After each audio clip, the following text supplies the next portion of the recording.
Imagines esto, un extenso palacio de piedra caliza encromado en 18 acres cuidados en Beverly Hills, sus 55 habitations envueltas en sombras y silencio en una fría noche de febrero de 1929, cuando dos disparos destrozaron la ilusión de invencibilidad que el dinero del petróleo había construido, dejando tras de sí una mancha carmesí en el suelo de un dormitorio de invitados que ninguna cantidad de riqueza, poder o narrativa cuidadosamente construida podría jamás lavar. Esto es Greystone Manor, estas paredes pidieron hablar, no sucederían sobre deseos de champán y sueños de caviar, sino sobre una oscuridad tan profunda, tan deliberadamente oscurecida por la maquinaria de la aristocracia estadounidense, que casi un siglo después todavía no sabemos si lo que sucedió esa noche fue asesinato, suicidio o algo mucho más siniestro, una verdad tan peligrosa que tuvo que ser enterrada bajo 46,000 pies cuadrados de piedra caliza de Indiana, panels de roble ingles y el tipo de silencio que solo una inmensa riqueza puede comprar. ¿Qué ocurrió realmente en esa habitación de invitados cuando Ned Doheny Jr., el heredero de una de las mayores fortunas petroleras de Estados Unidos, fue encontrado muerto junto a su secretario y supuesto amante, Hugh Plunkett, en lo que las autoridades apresuraron a calificar de asesinato suicidio antes siquiera de que la sangre se secara? ¿Qué secretos eran tan valiosos que requerirían todo el peso del Departamento de Policía de Los Ángeles, la Fiscalía, las conexiones políticas de la familia Doheny y el silencio cómplice de toda una clase social para mantenerlos ocultos? ¿Y que revela este monumento de 82 millones de dólares a los excesos de la edad dorada ahora un parque urbano donde los turistas hacen picnics en jardines que antanos itineran de robo por el escándalo sobre el verdadero coste del sueño americano? Las mentiras que nos conemos sobre la meritocracia y los hombres hechos a sí mismos, y los cadáveres que se acumulan, literalmente, cuando la riqueza se concentra lo suficiente como para reescribir la realidad misma. Para comprender lo que sucedió aquella noche de febrero, primero debemos comprender el hombre que construyó este palacio de secretos, Edward Doheny Sr., porque Greystone no era solo una casa, era una fortaleza diseñada para proteger un legado cimentado sobre sangre, sobornos y la explotación sistemática de tierras y personas, un monumento a la ilusión fundamental estadounidense de que con suficiente dinero se puede borrar cualquier pecado, silenciar a cualquier testigo y reescribir cualquier historia. Y el hecho de que fracasara tan estrepitosamente, que el escándalo se filtrara a través de sus moros, la convierte quizás en la estructura más honesta jamás erigida con dinero del petróleo estadounidense. La historia de Edward Doheny no comienza en los salones de mármol del poder, sino en los polvorientos campamentos mineros del oeste estadounidense en 1856. Nació en Wisconsin de padres inmigrantes irlandeses que huyeron de las fosas comunes de la Gran Hambruna solo para encontrar una hambruna diferente en la tierra prometida de Estados Unidos. El joven Edward aprendió pronto que la supervivencia requería crueldad, que la fortuna no favorecía a los moralistas sino a los perseverantes, a los dispuestos a cavar más profundo, a perforar con más ahínco y a hacer menos preguntas que cualquier otro.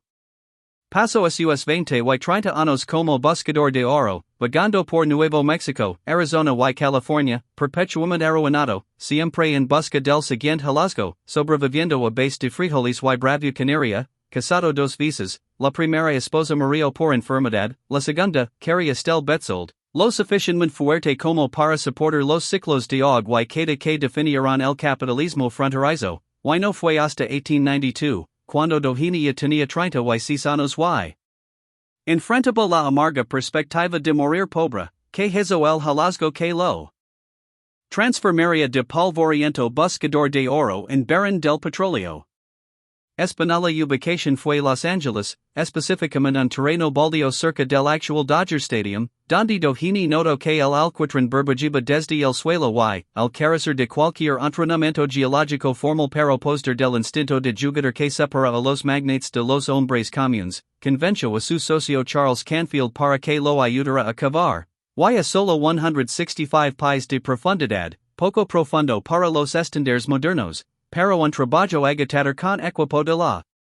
década de 1890, encontraron petróleo, el primer descubrimiento en la cuenca de Los Angeles que pronto se convertiría en uno de los campos petrolíferos más productivos del mundo, transformando el sur de California de tranquilos naranjales en una potencia industrial y convirtiendo a Doheny, a través de una combinación de despiadada perspicacia comercial, asociaciones estratégicas y el tipo de flexibilidad moral que Carnegie y Rockefeller habrían reconocido, en uno de los hombres más ricos de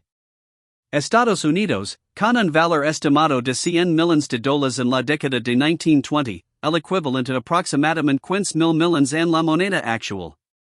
Pero esto es lo que las historias oficiales, del tipo que se exhiben placas en Greystone para los turistas que pasean maravillendos con los candelabros de cristal del salón de baile, omiten convenientemente, la fortuna de Doheny no es construido solo a través de la innovación o el trabajo duro, sino a través de la explotación sistemática de la tierra y el trabajo mexicanos durante el periodo más vulnerable de ese país, a través de relaciones estrechas con el dictador asesino Porfirio Díaz,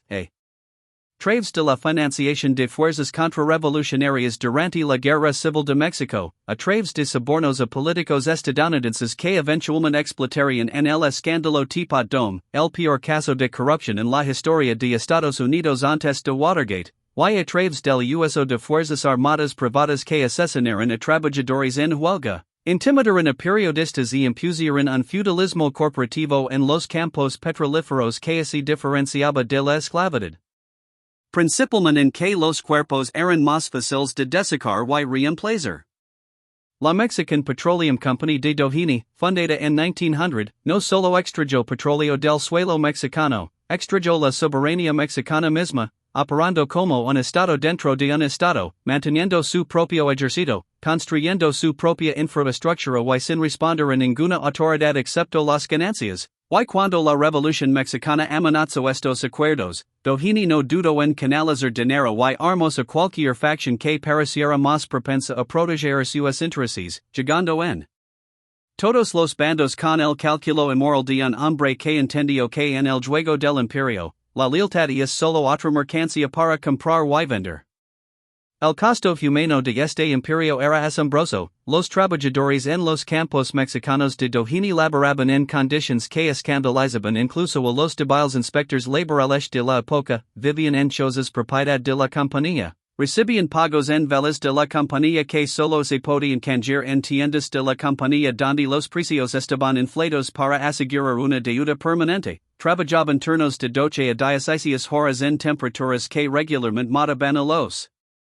hombres por agotamiento por calor, y se quejaban, se organizaban, si tan solo susurraban la palabra sindicato, simplemente desaparecían, enterrados en tumbas sin nombre en la selva de Tampico o arrojados al río Panuco para ser comidos por cocodrilos, porque Doheny entendía lo que todos los barones ladrones exitosos entendían, que la maquinaria del capitalismo funciona con sangre. Y la única pregunta es de quién es la sangre que estás dispuesto a derramar y con qué eficacia puedes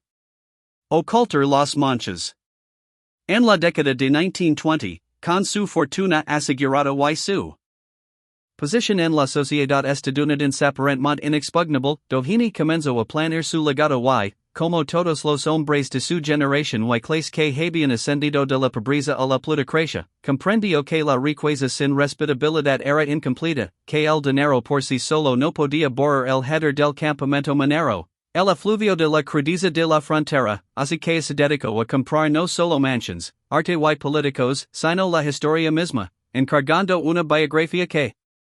barrara el soborno y la violencia y lo presentara como un héroe hecho a sí mismo, donando a universidades y iglesias con la expectativa de que los edificios levaran su nombre, y más ambiciosamente, construyendo para su único hijo sobreviviente, Edward Ned Doheny Jr., un palacio tan magnífico, tan innegablemente refinado, que cimentaría la posición de la familia en la aristocracia estadounidense y barraría, de una vez por todas, el recuerdo de los duros comienzos de Edward Sr. Ned Doheny Jr. Era todo lo que su padre había soñado creer, nació en 1893, después de que la fortuna de Edward Sr. ya estaba establecida. Ned nunca conoció la pobreza, nunca cavó en la tierra, nunca hizo los compromisos morales que construyeron el imperio que heredaría, y Edward Sr. estaba decidido a mantenerlo así, dando al joven Ned la mejor educación que el dinero podía comprar, enviándolo a la Universidad del Sur de California y luego a Stanford, preparándolo no para los campos petrolíferos, sino para la sala de juntas y el club de campo, para una vida de administración refinada de la maquinaria que su padre había construido sobre cadáveres mexicanos.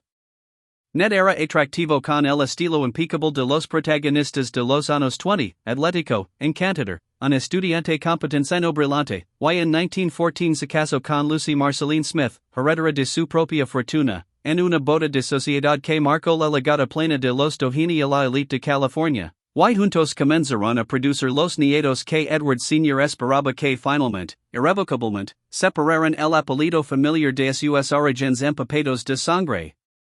Para albergar a esta dinastía, para crear una manifestación física del ascenso permanente de la familia Doheny, Edward Sr. compró 18 acres en Beverly Hills en 1925 y encargó a la firma de arquitectura Gordon Kaufman que diseñara una mansión que superara todo lo construido hasta entonces en la costa oeste, y lo que surgió en los 3 años siguientes fue Greystone Manor, un palacio gótico neo-Tudor de 46.054 pies cuadrados construido en coste de $3 millones en dinero de la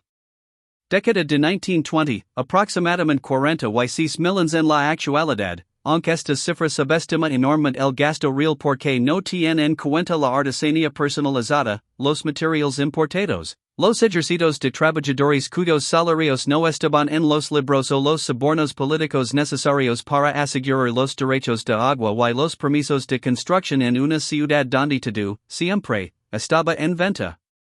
Las estadísticas de la mansión por sí solas asombran la imaginación, 55 habitaciones, incluyendo 16 dormitorios, varias bibliotecas, una bolera, una sala de billar, una sala de proyección equipada con equipos de última generación, cuartos de servicio diseñados para albergar a 12 empleados internos, jardines formales diseñados por el mismo arquitecto paisajista que dio forma a gran parte de Beverly Hills y un garage que podía acomodar 15 vehículos, porque en la década de 1920, antes de la crisis, antes de que la realidad se reafirmara, parecía no haber límite cuánto espacio podía reclamar la riqueza, cuántas habitaciones podía necesitar una familia de 4, y el hecho de que la mayoría de estas habitaciones permanecieran vacías la mayor parte del tiempo era precisamente el punto, eran una demostración de exceso, un dedo medio para cualquiera que recordara a Edward Sr. comiendo frijoles en un campamento minero. Una declaración de que los Doheny habían legado y nunca, tendrían que irse. Pero esto es lo que diferencia a Greystone de los demás monumentos al exceso de la era del jazz que salpicaban las colinas de Hollywood en aquellos años previos al crack. Este se construyó con un propósito específico y urgente, proteger a Ned del escándalo que estaba a punto de envolver a la familia, pues para cuando comenzó la construcción en 1925. La investigación del Teapot Dome estaba acelerando, y Edward Sr. sabía, aunque el público aún no lo supiera, que sus sobornos al secretario del Interior, Albert Fall, estaban a punto de convertirse en noticia de primera plana, que su reputación estaba a punto de ser destrozada, y que la única manera de proteger el futuro de su hijo era integrar a la familia tan profundamente en la arquitectura social de California, para que estuvieran tan innegablemente arraigados, que ni siquiera el escándalo pudiera desalojarlos. El escándalo del Teapot Dome, para quienes lo conocieron como una nota a pie de página en la clase de historia del instituto, fue el Watergate de su época, un caso de corrupción tan descarado, tan obviamente criminal, que conmocionó temporalmente incluso al cínico público estadounidense, y Edward Doheny Sr. estaba en su oscuro centro.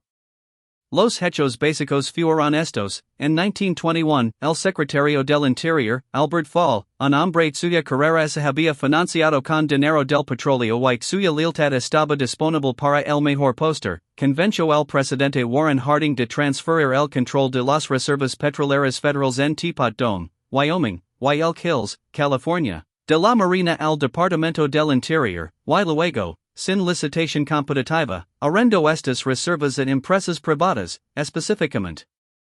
Mammoth Oil de Harry Sinclair y Pan American Petroleum de Edward Doheny, a cambio de sobornos en efectivo que Fall intentó disfrazar de préstamos, pero esto es lo que hace que esto sea más que una historia de corrupción. No se trataba solo de valiosas reservas de petróleo, sino de reservas militares estratégicas, reservadas específicamente para garantizar que la marina tuviera combustible en caso de guerra. Fall, sobornado por Doheny Sinclair, esencialmente vendió la seguridad nacional estadounidense corporaciones privadas. Cuando el plan fue expuesto en 1922, cuando los investigadores del Senado comenzaron a tirar del hilo, todo el tapiz podrido de la política petrolera de la década de 1920 comenzó a desmoronarse. Desentrañar. El delito específico de Doheny fue prestar la fall $100,000 en efectivo, el equivalente a aproximadamente $1.5 millones de dólares actuales, entregados en su rancho de Nuevo México en una pequeña bolsa negra por el propio Ned Doheny Jr., acompañado por su secretario personal, Hugh Plunkett.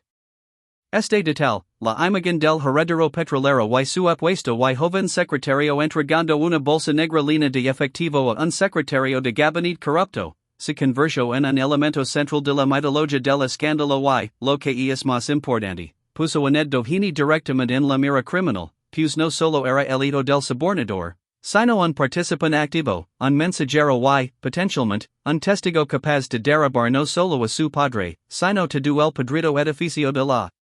colusión petrolera gubernamental. La investigación se prolongó durante años, dominando los periódicos, destruyendo reputations y culminando en una serie de juicios en 1926 y 1927, y aquí el verdadero poder de la riqueza de Doheny se hizo evidente, a pesar de la abrumadora evidencia, a pesar de la confesión del crimen en sí. Doheny nunca negó haber prestado el dinero, solo su propósito corrupto, a pesar del hecho de que fue condenado por aceptar el soborno. Edward Doheny Sr fue absuelto de darlo, una imposibilidad legal que solo podía explicarse por la calidad de los abogados que el dinero del petróleo podía comprar, los testigos que el dinero del petróleo podía silenciar, los jurados que el dinero del petróleo podía influenciar y el principio legal estadounidense fundamental de que la riqueza suficiente coloca a uno por encima de la ley, no porque la ley no se aplique, sino porque la ley, en la práctica, es una mercancía como cualquier otra. Pero la absolución, si bien mantuvo a Edward Sr fuera de prisión, no pudo borrar el daño a la reputación, no pudo deshacer el hecho de que el nombre Doheny era ahora, en la imaginación pública, sinónimo de corrupción, que todos los periódicos de Estados Unidos habían publicado historias sobre el soborno de Doheny, su manipulación de la política mexicana, su explotación de los trabajadores, y para un hombre que había gastado millones tratando de comprar respetabilidad, esto fue un fracaso catastrófico, y más importante, puso una enorme presión sobre Ned Doheny Jr., quien ahora no solo cargaba con el peso de herdar un imperio petrolero, sino también con la carga de redimir la reputación de su padre, de demostrar que la próxima generación de Dohenys podía ser diferente, más limpia, más respetable. Fue en este contexto de reivindicación legal pero de condena social que la familia Doheny se mudó a Greystone Manor el 15 de septiembre de 1928, menos de 5 meses antes del asesinato que aseguraría la infamia de la mansión, y el momento es crucial porque significa que la casa nunca fue lo que se suponía que fuera, nunca un símbolo de legado triunfal, sino siempre, desde el primer día, una fortaleza sitiada, un monumento a una reputación que estaba hecha pedazos, y todos los que vivían dentro de sus moros lo sabían, podían sentir el peso de la expectativa, la desesperación por actuar con normalidad y respetabilidad incluso mientras la maquinaria de su imperio destruía vidas a miles de miles de distancia en los campos petrolíferos de Tampico. En los breves meses previos al tiroteo, la familia en Greystone vivía con Ned Doheny Jr., su esposa Lucy y sus 5 hijos, cuyas edades oscilaban entre de 13 años, y gemelos, de 3. Este detalle es importante porque nos recuerda que no se trataba de un simple palacio abstracto de riqueza, era un hogar familiar, con risas infantiles resonando por los pasillos, tareas, horas de dormir y fiestas de cumpleaños, con todos los rituales cotidianos de la vida doméstica simultáneamente con el peso extraordinario de la dinastía y el escándalo. También vivía en la mansión, en una suite de habitaciones que oficialmente se describía como cuartos de secretaria, pero que funcionaba más como una segunda suite principal. Hugh Plunkett, el secretario personal de Ned, su compañero más cercano, el hombre que lo acompañó a entregar la infame bolsa negra de dinero a Albert Fall, y el hombre que moriría junto a él 5 meses después de la investidura de Greystone. ¿Quién era Hugh Plunkett? Aquí es donde las historias oficiales se vuelven deliberadamente vagos, donde la narrativa cuidadosamente construida por la familia comienza a desmoronarse, porque Plunkett estaba al mismo tiempo en todas partes y en ninguna parte en la vida de Ned Doheny, aparecen fotografías, siempre a su lado, impecablemente vestido, con una belleza más oscura y intensa que la típica apariencia estadounidense de Ned, viajaba con la familia, gestionaba la correspondencia de Ned, se ocupaba de asuntos legals delicados y disfrutaba de un nivel de intimidad y acceso que iba mucho más allá de lo que normalmente implicaba el rol de secretario, incluso para los ricos, y, sin embargo, a sus antecedentes permanecen curiosamente oscuros, su familia rara vez se menciona. Su vida antes de entrar en Doheny ocupa un espacio en blanco que sugiere una supresión deliberada o un hombre que tenía algo que ocultar. Lo que sí sabemos es que Plunkett era médico, con formación médica, lo que hace que su rol de secretario resulte inmediatamente sospechoso, porque un hombre con formación médica trabajaría en lo que era esencialmente un puesto administrativo para otro hombre de su misma edad. La interpretación más generosa es que el conocimiento médico de Plunkett fue valioso para manejar los problemas de salud de Ned, porque Ned, a pesar de su vitalidad exterior, sufría de dolor y enfermedad crónica, posiblemente relacionados con una lesión previa o una condición congénita, y requería atención médica regular, pero esta explicación, aunque plausible, no da cuenta de la intensidad de la relación, el hecho de que Plunkett esencialmente vivía con la familia, los susurros entre él. Personal de la casa sobre la cercanía de los dos hombres, susurros que fueron cuidadosamente excluidos de los relatos oficiales pero que persisten en las historias orales y los chismes contemporáneos.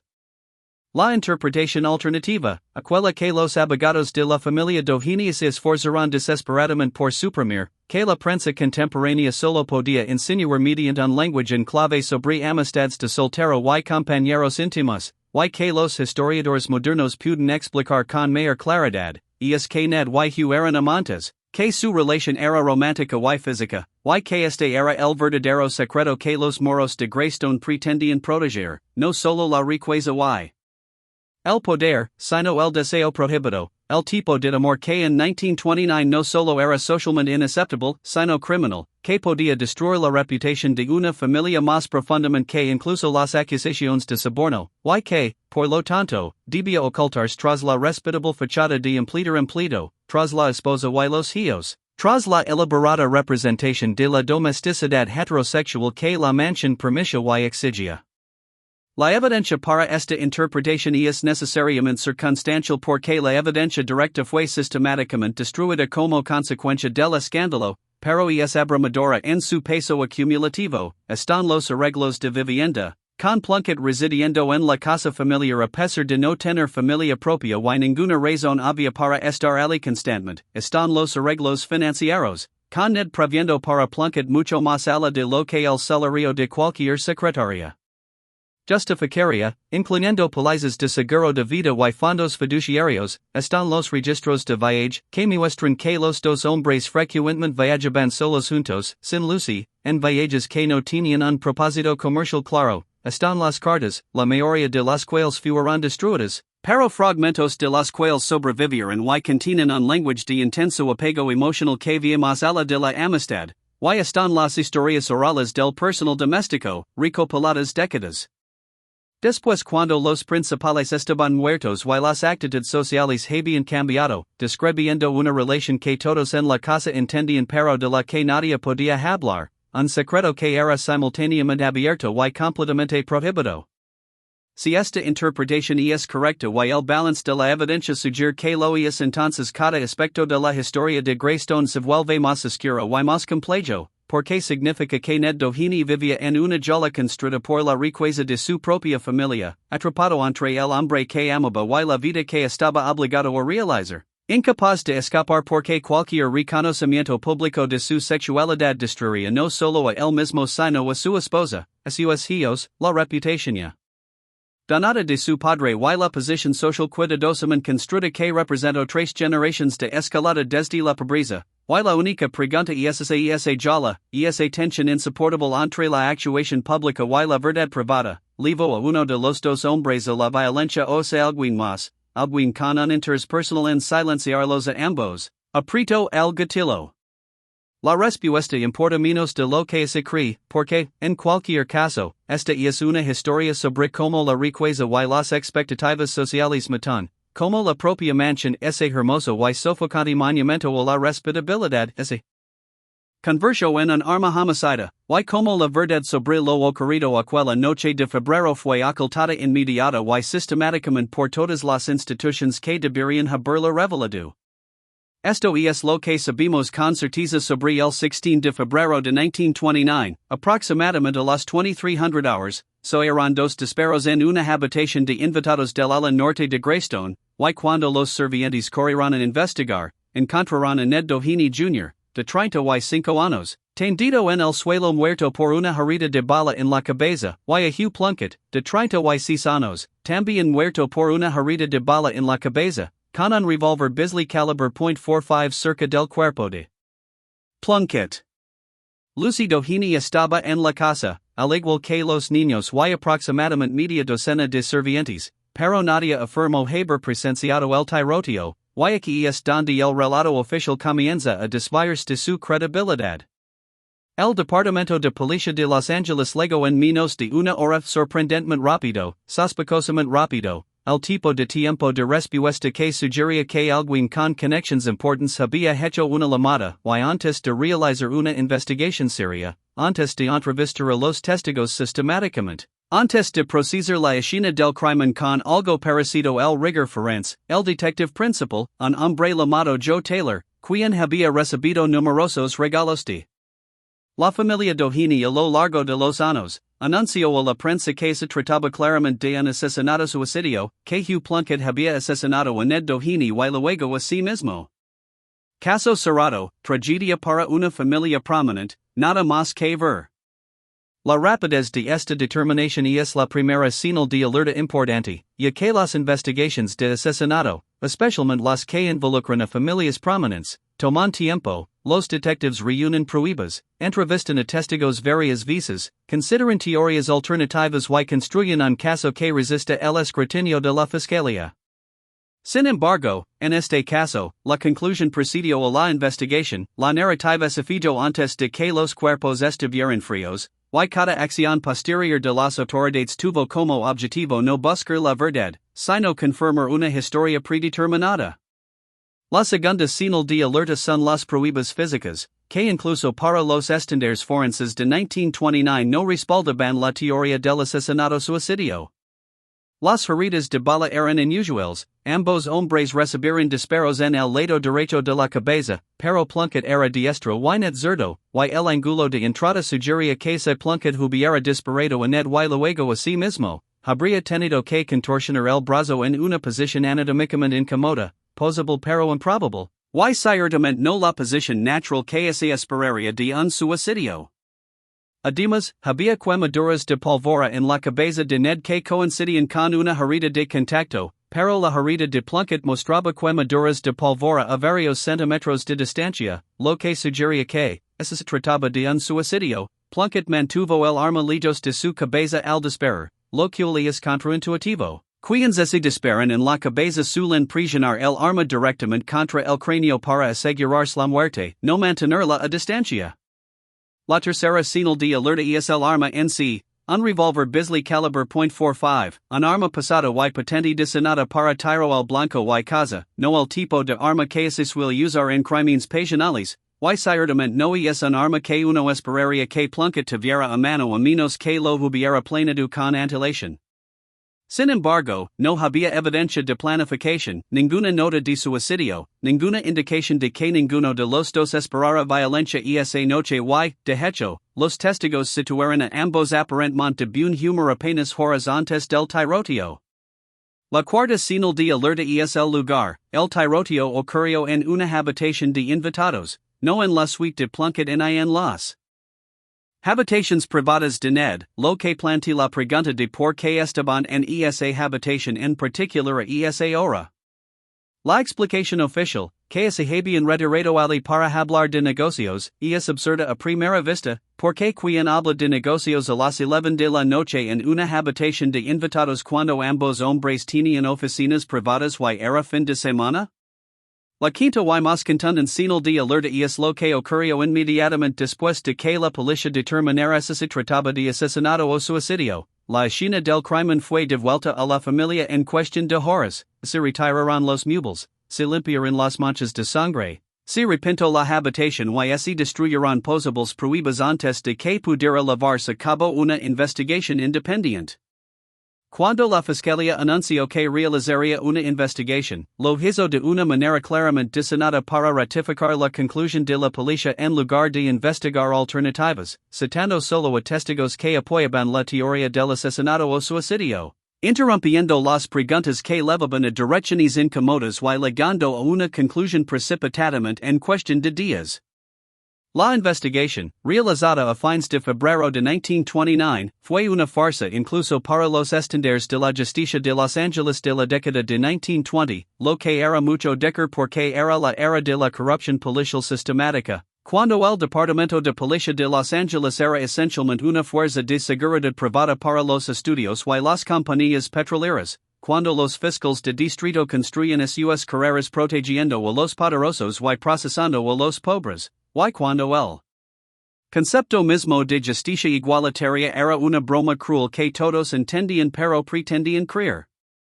La testigo clave fue la propia Lucy Doheny, y su testimonio es crucial tanto por lo que dijo como por lo que habido cuidadosamente decir, afirmó que la noche del 16 de febrero había estado en su habitación, que Ned y Hugh estaban en la habitación de invitados hablando de negocios, que oyó dos disparos en rápida sucesión, que corrió a la habitación y encontró a ambos hombres muertos, y que vio el arma cerca del cuerpo de Hugh.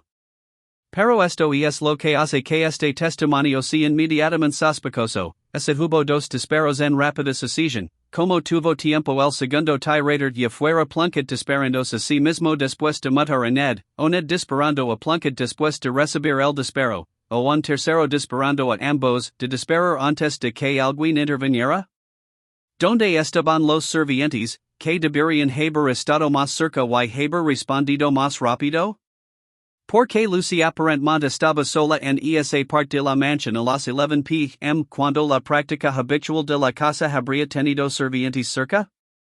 Y lo más importante, ¿por qué la descripción de Lucy de los hechos se mantuvo tan consistente en múltiples relatos, con la precisión verbal que sugiere un guion ensayado en lugar de un recuerdo traumático?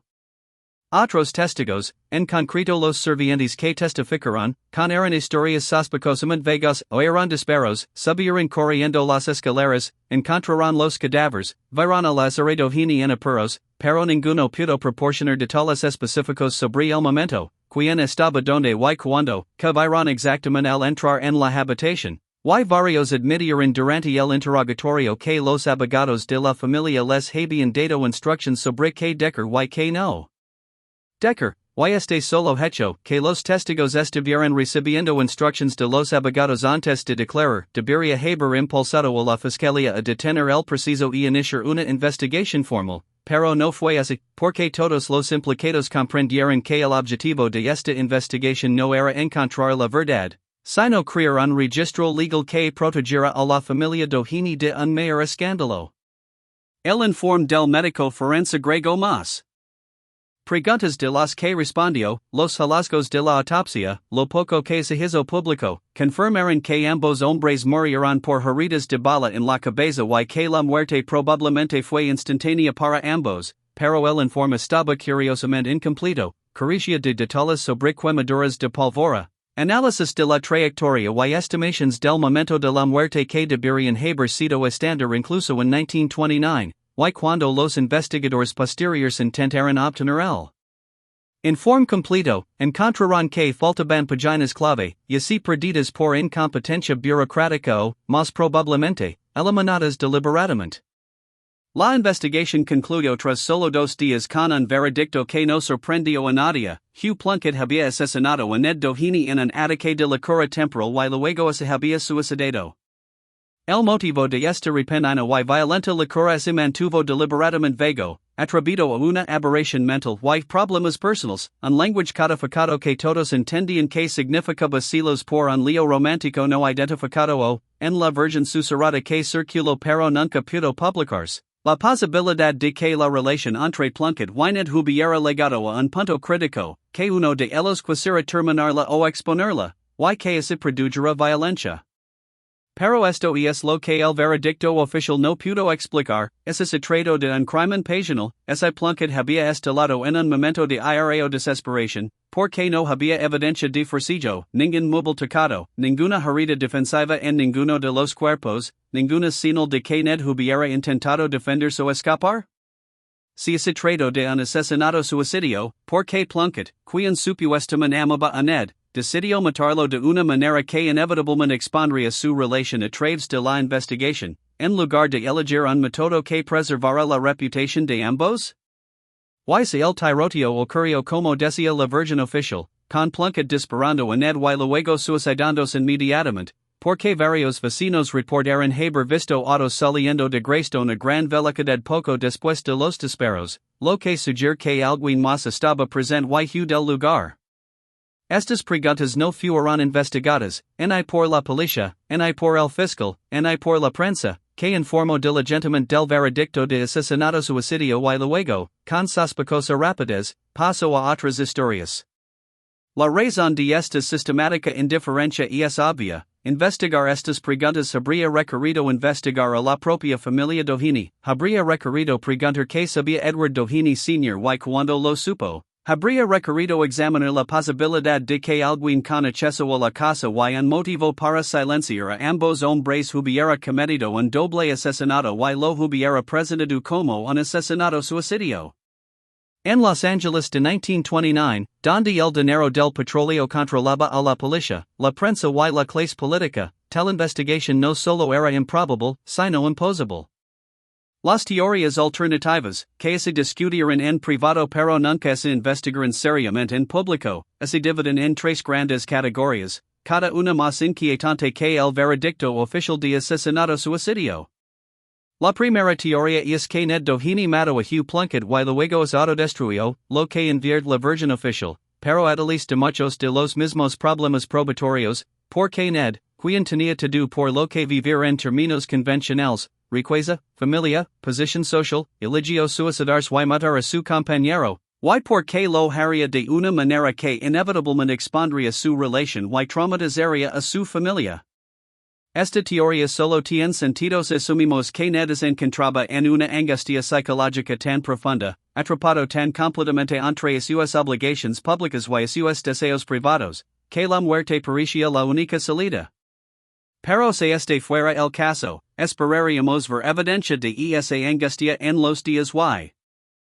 semanas previos al tiroteo, y no la vimos. Según todos los indicios, Ned parecía de buen ánimo, estaba haciendo planes para el futuro y no mostraba signos de ideación suicida.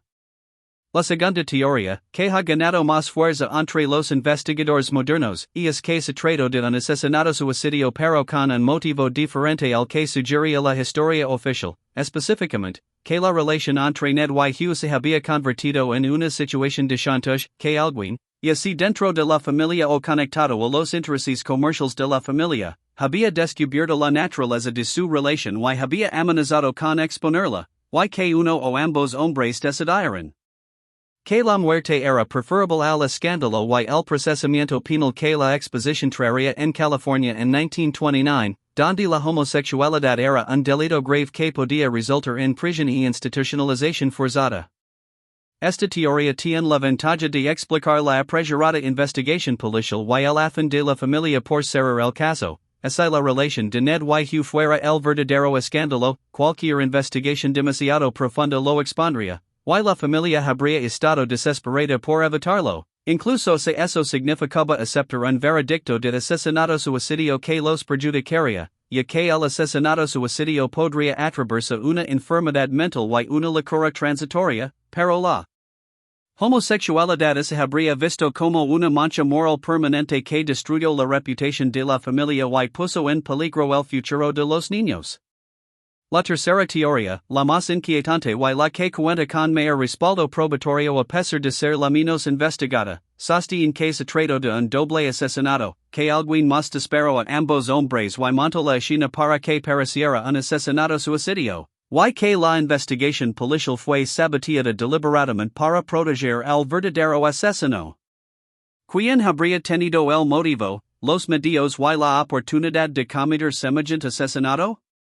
La lista de sospechosos es más corta de lo que se podría pensar. Tendría que ser alguien con acceso a Greystone, alguien a quien los dos hombres hubieran admitido en una habitación privada a las 11 p.m., alguien que supiera cómo usar un arma. Alguien que tuviera un motivo para silenciar a ambos hombres de forma permanente y alguien con suficient poder o connections para garantizar que la investigación posterior fuera controlada y contenida. Y cuando se aplican estos criterios, la lista de sospechosos potenciales se reduce drásticamente, centrándose en personas dentro del círculo íntimo de la familia o sus socios comerciales, personas que podrían haber visto la relación de Ned y Hugh no solo como un escándalo personal, sino como una amenaza para la estabilidad del imperio petrolero y los intereses comerciales de la familia. Un nombre que aparece repetidamente en las teorías conspirativas, aunque nunca con pruebas definitivas, es el del propio Edward Doheny Sr. Y la lógica es escalofriante pero coherente. Edward Sr. había gastado millones en forjar su reputación y establecer su dinastía. El escándalo de Teapot Dome lo había perjudicado gravemente. La posible exposición de la homosexualidad de su hijo habría sido catastrófica, no solo social sino legalmente, ya que Ned era un testigo clave en los juicios en casos relacionados con Teapot Dome. Y cualquier escándalo que socavara su credibilidad podría haber reabierto investigaciones penales y destruido las victorias legales que los abogados de Edward Sr. habían conseguido. Además, Edward Sr. era conocido por ser un hombre despiadado, había ordenado actos violentos contra trabajadores en huelga en México, no tenía escrúpulos morales para usar la fuerza para proteger sus intereses y contaba con los recursos para contratar asesinos profesionales y corromper las investigaciones policiales. Así que, se hubiera llegado a la conclusión de que su hijo Hugh Plunkett se habían convertido en un lastre que amenazaba todo lo que había construido, habría dado en eliminarlos? Las pruebas que sustentan esta teoría son puramente circunstanciales, pero incluyen algunos detalles inquietantes. Edward Sr. no se encontraba en Greystone la noche del tiroteo, afirmando estar en su mansión del centro de Los Ángeles, pero no tenía testigos que confirmaran su cortada en las horas cruciales, en las semanas previas al tiroteo. Edward Sr. había aumentado considerablemente las pólizas de seguro de vida de Ned, lo que podría sugerir preocupación paterna o premeditación, y, lo más revelador, la reacción de Edward Sr. ante la muerte de su hijo fue extrañamente controlada, mostrando dolor, sin duda, pero no la devastación abrumadora que cabría esperar de un padre que acababa de perder a su único hijo. En cuestión de meses, volvió a la normalidad, gestionando su imperio petrolero con la misma eficiencia despiadada, como si la muerte de Ned no hubiera sido una tragedia, sino un problema resuelto. La sospechosa alternativa, igualmente plausible y igualmente inquietante, es la propia Lucy Doheny, y esta teoría parte de una simple pregunta: ¿qué sabía Lucy y cuándo lo supo? Si Ned y Hugh eran amantes, Lucy debió saberlo, vivía en la misma casa, los veía juntos constantemente, observaba una intimidad que trascendía la simple relación entre jefe y empleado, y lidiaba con los chismes de servientes y amigos de la alta sociedad.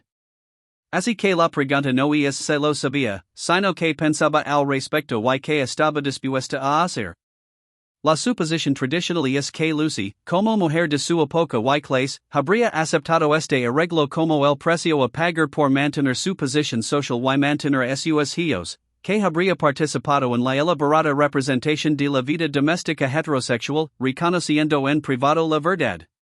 Sin embargo, esta suposición podría estar dando a Lucy muy poco crédito por su capacidad de acción y demasiado por su pasividad. Porque existe otra posibilidad, que Lucy no fuera una víctima pasiva de las circunstancias, sino una participante activa en la gestión de la imagen pública de su esposo. Y que cuando la relación entre Ned y Hugh amenazó con hacerse pública, poniendo en peligro no solo la reputación de Ned, sino también su propia posición y la gerencia de sus hijos, el actuó. Las pruebas de Lucy como asesina son escasas pero intrigantes, estaba en la casa, tenía acceso a la habitación, conoce los hábitos y rutinas de ambos hombres, tenía motivos para silenciarlos y su relación amenazaba la posición de su familia y, lo más significativo, su testimonio en la investigación tuvo el carácter de un guión preparado, con la consistencia detallada que sugiere una fijación traumática o un ensayo deliberado.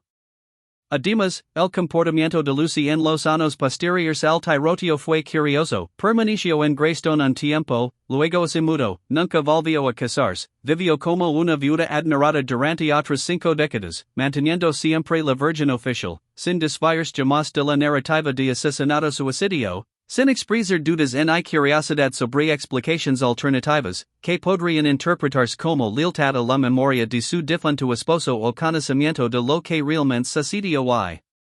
determinación para proteger ese secreto. Lo cierto es que nunca sabremos con certeza que ocurrió en esa habitación de invitados el 16 de febrero de 1929, porque todos los que tenían conocimiento directo del hecho fallecieron hace mucho tiempo. Porque las pruebas fueron destruidas deliberadamente tras la investigación, porque las instituciones que deberían haber buscado la verdad fueron corrompidas por el dinero del petróleo y la presión social, y porque el paso de casi un siglo ha transformado lo que podría haber sido un misterio insoluble en un enigma histórico. Sin embargo, la falta de respuestas definitivas es en sí misma reveladora, nos dice algo importante sobre cómo opera el poder. Sobre cómo la riqueza compra no solo lujo sino impunidad, no solo mansión sino el derecho a reescribir la realidad. Lo que sí sabemos es que el tiroteo destruyó la paz que la familia Doheny había intentado comprar con su palacio de piedra caliza. Edward Sr., quien había construido Greystone para asegurar el futuro de su dinastía, lo vio convertirse en el escenario de la destrucción de su dinastía. Su único hijo murió, sus nietos quedaron traumatizados, su apellido se asoció no a la respetabilidad de un magnate petrolero, sino al escándalo y al misterio. El propio Edward Sr. nunca volvió a vivir en Greystone después del tiroteo, no soportaba entrar al edificio donde había muerto su hijo, y sus años restantes, hasta su muerte en 1935, estuvieron marcados por un creciente aislamiento y amargura, el tipo de deterioro emocional que el dinero no puede evitar en el poder controlar. La mansión permaneció vacía durante largos periodos después del tiroteo, porque Lucy no podía vivir allí y Edward Sr. no quería, y incluso después de la muerte de Edward Sr., cuando la propiedad pasó por varias familias y finalmente se vendió, cargó con el estigma de la violencia, la sensación de que algo terrible había sucedido entre sus muros y de que la magnífica arquitectura no podía borrar las manchas de sangre, literales y figuradas. La ciudad de Beverly Hills adquirió Greystone en 1965 mediante una transacción tan compleja y tan favorable para la ciudad que sugería que la familia estaba desesperada por deshacerse de la propiedad. Desde entonces, la ciudad la ha operado como parque público, abriendo los terrenos a los visitantes y el interior a los equipos de rodaje, porque la combinación de grandeza arquitectónica y oscura historia de Greystone la hace perfecta para Hollywood. La mansión ha aparecido en docenas de películas y programas de televisión, siempre representando el papel de la fortuna, del poder establecido, de esa clase de riqueza generacional que parece sólida y permanente, pero que alberga secretos. Hay una profunda y amarga ironía en esto. El edificio que Edward Doheny construyó para cimentar la respetabilidad de su familia se ha convertido en un escenario, un atrizo en las narrativas de otros, un símbolo visual de la corrupción y la violencia que se esconden bajo la pulida apariencia de la aristocracia estadounidense. Y cada vez que un director usa Greystone para representar a la fortuna en una película, inconscientemente está diciendo la verdad sobre lo que la mansión realmente representa, sobre el dinero manchado de sangre que la construyó y el escándalo que la definió. Los visitantes modernos de Greystone, que pasían por los cuidados jardines y así asoman a través de las ventanas de la mansión, normalmente desconocen el asesinato, ya que el material oficial de la visita, cuidadosamente redactado para evitar litigios o controversias, describe la arquitectura y la riqueza petrolera de la familia, pero disimula el tiroteo con vagos referencias a la tragedia y circunstancias misteriosas, como se incluso ahora, casi un siglo después, la verdad completa seguirá siendo demasiado inquietante, demasiado complicada, demasiado reveladora de cómo opera el poder como para ser expresada con claridad, y esta censura continua, esta determinación de presentar una virgen depurada de la historia, fuera en sí misma una continuación del encubrimiento iniciado en 1929. Un recordatorio de que algunos secretos son tan valiosos que las instituciones los protegerán mucho después de que los protagonistas hayan muerto y las consecuencias hayan cambiado. Pero los archivos cuentan una historia diferente, porque los historiadores y periodistas que han escarbado en los periódicos, los registros judiciales, los archivos policiales, lo que queda de ellos, y las cartas privadas han reunido una imagen de esa noche de febrero que es mucho más compleja y preocupan que el veredicto oficial de asesinato-suicidio. Y su trabajo revela no solo lo que podría haber sucedido sino por qué importa. ¿Por qué nos debería importar un asesinato sin resolver de 1929? ¿Por qué esta historia no trata solo de dos hombres que mueren en una mansión sino sobre la maquinaria del poder, sobre cómo la riqueza puede comprar el silencio, sobre cómo las instituciones diseñadas para revelar la verdad pueden ser capturadas y corrompidas? Y sobre cómo la arquitectura más elaborada y costosa no puede protegernos de las consecuencias de las vidas que elegimos vivir y los secretos que elegimos guardar. La historia de la familia Doheny no termina con el asesinato, porque una riqueza de esa magnitud tiene impulso, sigue dando forma al mundo mucho después de que los individuos que la crearon se hayan ido, y la fortuna que Edward Sr construyó con petróleo mexicano, con políticos sobornados, con trabajadores muertos y con la sangre de su hijo siguió creciendo durante las décadas de 1930 y 1940, fue heredada por los hijos de Ned, se invirtió en bienes raíces, banca y entretenimiento, se diversificó y legitimó mediante donations a universidades, museos y hospitals, hasta que el nombre Doheny apareció no en archivos del FBI o en forms de investigación del Congreso, sino en edificios del campus de la USC, en alas de museos de arte, en fundaciones benéficas que financian becas y investigación médica. Y esta transformación de dinero ensangrentado a capital filantrópico es quizás la reivindicación definitiva de la estrategia de Edward Sr., la prueba de que el tiempo suficiente. Y una gestión cuidadosa pueden de hecho lavar cualquier mancha, pueden transformar incluso la fortuna más manchada en dinero viejo respetable. Pero Greystone permanece, y su presencia complica esta narrativa de redención, porque se bien el dinero ha sido lavado a través de generaciones de inversión y filantropía, el edificio es evidencia física de lo que ese dinero realmente representó, de la violencia y explotación que lo crearon, y de los secretos que la riqueza tanto permite como exige. Y cada turista que visita, cada equipo de filmación que filma allí, cada residente de Beverly Hills que camina por los terrenos, participa implícitamente en la discusión en caso sobre lo que significa esta mansión, sobre si es un monumento al logro estadounidense o una escena del crimen que nunca recibió una investigación adecuada, y la respuesta, como la mayoría de las respuestas a las preguntas sobre la clase y el poder en Estados Unidos, es que es ambas cosas, simultáneamente. Y que esta contradicción no es un error sino una característica de cómo opera la riqueza en la sociedad estadounidense. El misterio del asesinato de Doheny ha dado lugar a docenas de libros, artículos, documentals y investigaciones amateur a lo largo de las décadas, cada uno proponiendo nuevas teorías, descubriendo nuevas pruebas o reinterpretando viejos hechos. Esta fascinación constante sugiere que el caso resuena con algo más profundo que la mera curiosidad por los crímenes reales, que hay algo en esta historia sobre una vasta riqueza que no logró proteger a quienes debía servir, sobre un amor prohibido destruido por las convenciones sociales, sobre instituciones corrompidas por el dinero, sobre un hermoso palacio convertido en prisión, que aborda las inquietudes fundamentales sobre el capitalismo estadounidense y el coste del éxito. La pregunta que ocurrió realmente en Greystone el 16 de febrero de 1929 es, en última instancia, menos importante que la pregunta por qué nunca se nos permitió averiguarlo? Porque la respuesta a la segunda pregunta revela cómo el poder se protege a sí mismo, cómo la riqueza compra no solo lujo sino control sobre la narrativa, cómo las instituciones que dicen servir a la justicia sirven en cambio a los intereses de los poderosos, y cómo esta dinámica no ha cambiado fundamentalmente en el siglo transcurrido desde que Ned Doheny y Hugh Plunkett murieron en ese dormitorio de invitados, porque vivimos ahora en una era en la que los ricos todavía cometen crímenes con impunidad, cuando las investigaciones policiales todavía favorecen a los poderosos, cuando la cobertura de la prensa todavía se